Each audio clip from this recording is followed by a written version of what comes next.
Hello friends, నమస్తే. విశ్వవిఖ్యాత నట సార్వభౌమ పద్మభూషణ్ నందమూరి బాలకృష్ణ గారి NBK 111 పైన ఒక అప్డేట్ అయితే వచ్చింది. సో దాని గురించి మాట్లాడడానికి ఈ వీడియో అయితే నేను చేస్తున్నాను. మీరు మాత్రం మన ఛానల్ ని ఎండ్ వరకు చూసే ప్రయత్నం అయితే చేయండి అండ్ జై బాలే అని చెప్పి వీడియోని అయితే స్టార్ట్ చేయండి. మనందరికీ తెలిసిందే, ఒక సినిమా సెట్స్ పైకి ఉన్నప్పుడే ఇంకో సినిమాని స్టార్ట్ చేసే స్టైల్ బాలే గారి స్టైల్.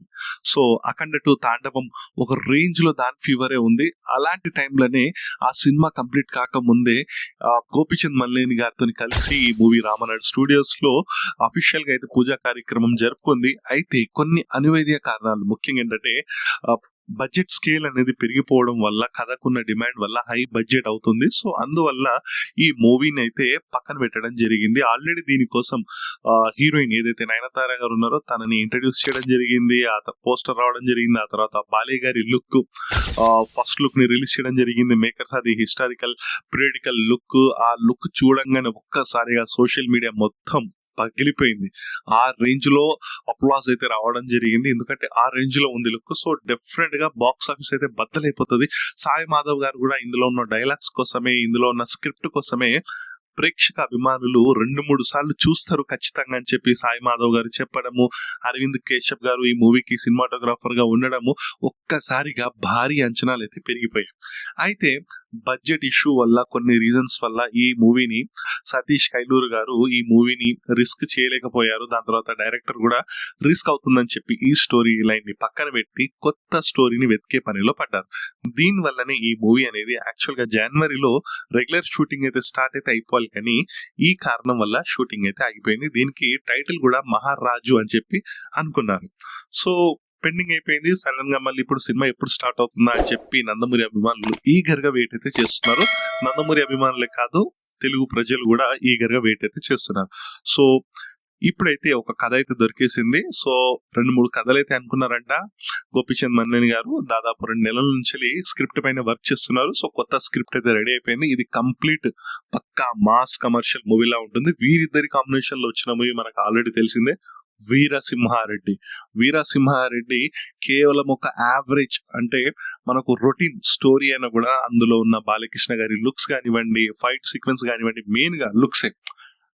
ఇంతవరకు బాలకృష్ణ గారు అవుపడిన లుక్స్ లలో the best look Veera Simha Reddy look. Extraordinary ఉంటుంది. సాల్ట్ అండ్ పెప్పర్ లుక్ లో షర్ట్ కానివ్వండి, బ్లాక్ పంచ కానివ్వండి, బ్లాక్ షర్ట్ కానివ్వండి, బియర్డ్ కానివ్వండి, చూస్తుంటే అసలు చూస్తూ ఉండిపోవాలి అన్న రేంజ్ లో లుక్స్ అయితే ఉంటాయి, మనందరినీ ఆకట్టుకుంటాయి. సో అలాంటి ఒక యావరేజ్ స్టోరీ, రొటీన్ స్టోరీతోనే బాక్స్ ఆఫీస్ దగ్గర 100 కోట్లకు పైగా గ్రాస్ ని రాబట్టిన చిత్రం అది. సో ఇప్పుడు డెఫినెట్ గా ఒక fan boy moment.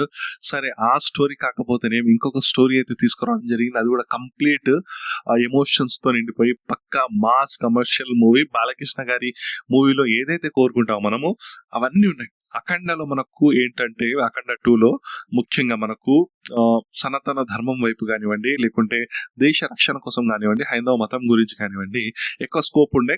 Commercial elements తక్కువ ఉండే. ఒక మంచి సినిమా కమర్షియల్ ఎలిమెంట్స్ తక్కువ ఉండే. సో ఆ లోటుని, ఏదైతే చిన్ని కృష్ణ లుక్ అందులో ఉంటుంది బట్ కమర్షియల్ ఎలిమెంట్స్ తక్కువ ఉంటాయి కదా, ఆ లోటుని తీర్చడానికి ఈ మూవీ పక్కా ఫ్యాన్స్ కి ఫీస్ట్ లాంటి మూవీ ఇది. ఫ్యాన్స్ అయితే అసలు పిచ్చెక్కిపోతారు. ఆ రేంజ్ లో స్టోరీ ఉండబోతుందంట. ఆ రేంజ్ లో ఫైట్స్ కానివ్వండి, ఆ రేంజ్ లో డైలాగ్స్ కానివ్వండి, ఆ రేంజ్ లో సాంగ్స్ కానివ్వండి ఉండబోతుందంట ఈ మూవీ. సో ఈ మూవీ స్టోరీ ఆల్రెడీ డిస్కషన్ అయిపోయింది, బాలయ్య గారి దగ్గరికి వెళ్ళిపోయింది. బాలయ్య గారు దీన్ని ఫైనల్ కూడా చేసేసారంట. స్టోరీ బాగా నచ్చిందంట. సో మళ్ళీ ఒక నామమాత్రపు ఒక ముహూర్తం పెట్టుకుని, ఎందుకంటే ఆ ముహూర్తం మీద మూవీ అయితే స్టార్ట్ అయింది కానీ అది ఆ స్టోరీని అయితే పక్కన పెట్టేశారు కదా. సో మళ్ళీ ఇంకొక కొత్త ముహూర్తం పెట్టుకుని ఆ ముహూర్తం ద్వారా స్టార్ట్ చేసి ఈ ఫిబ్రవరి ఎండింగ్ కల్లా, లేకుంటే మార్చ్ ఫస్ట్ వీక్ లో ఈ మూవీ అయితే స్టార్ట్ అయితే అవబోతుంది. సో హీరోయిన్ ని కూడా ఆ కథకు తగ్గట్టు నయనతార గారిని అనుకున్నారు. బట్ ఈ కథకి తగ్గట్టు మరి నయనతార గారిని ఉంచాలా, లేకుంటే ఇంకొక హీరోయిన్ ని తీసుకురావాలా అనేది డిస్కషన్స్ అయితే జరుగుతున్నాయి. సో ఎలాగో తమన్ గారు అయితే ఉంటారు. తమన్ గారు ఒక రేంజ్ లో వాయిస్తారు, నందమూరి తమన్ గారు. సో ఆ రేంజ్ లో వాయిస్తారు, మనందరికీ తెలిసిందే. సో దాని గురించి నో డౌట్. ఇక సినిమా గురించి అయితే ఈ దసరాకి, ఈ పండక్కి రిలీజ్ చేయాలని చెప్పి మేకర్స్ అయితే ప్లాన్ చేస్తున్నారు. డెఫినెట్ గా దసరాకి ఖచ్చితంగా వస్తుంది ఈ మూవీ అన్నట్లయితే మనకు డిస్కషన్స్ ద్వారా, కొన్ని సోర్సెస్ ద్వారా అయితే తెలుస్తుంది. కంప్లీట్ గా దసరాకి వస్తే ఆ పండగ సీజన్ లో నిజంగానే ఈ సంక్రాంతికే మనం మిస్ అయ్యాం బాలయ్య గారిని. పండక్కి లేని లోటు ఈసారి దసరా పండక్కి బాలయ్య వస్తున్నారంటే దసరా దద్దరిల్లాల్సిందే. ఆ రేంజ్ లో డెఫినెట్ గా ఉండబోతుంది ఈ మూవీ. సో ఇంకా ఎలాంటి అప్డేట్స్ ఉన్నా కూడా నేను మీకు ఇస్తూనే ఉంటా NBK 111 పైన. సో దానికి తగ్గట్టు అయితే ఏదైతే టైటిల్ అనుకున్నారో మహారాజు, మరి దీనికి కూడా చేంజ్ చేసే ఛాన్సెస్ ఉంది. కథకు తగ్గట్టు టైటిల్ పెట్టాలి కాబట్టి ఏదేమైనా అది కొంచెం రిస్క్ అయినా పర్లేదు, కానీ అది తీస్తే బాగుండేది అన్నట్లు నాకు ఒపీనియన్. సో మీ ఒపీనియన్స్ కూడా మీరు కామెంట్ చేయొచ్చు. అండ్ మీకు ఎలా అనిపించింది వీడియో ప్లీజ్ లైక్ చేయండి, షేర్ చేయండి, సబ్స్క్రైబ్ చేయండి మన వీడియోని. అండ్ ముఖ్యంగా బాలయ్య గారి వాళ్ళు జై బాలయ్య అని చెప్పి కామెంట్ సెక్షన్ పగిలిపోయేలా కామెంట్స్ చేయండి. మన వీడియోకి హైప్ అనే ఆప్షన్ ఉంది, మీరు హైప్ చేస్తే ఇంకా చాలా మందికి అయితే రీచ్ అయితే అవుతుంది ఇలాంటి కంటెంట్. సో ప్లీజ్ హైప్ కూడా చేయండి. ఇంతగా ఈ వీడియోకి నెక్స్ట్ వీడియోలో మరొక ఇంట్రెస్టింగ్ టాపిక్ తో మళ్ళీ కలుద్దాం. అంతవరకు bye bye friends, signing of.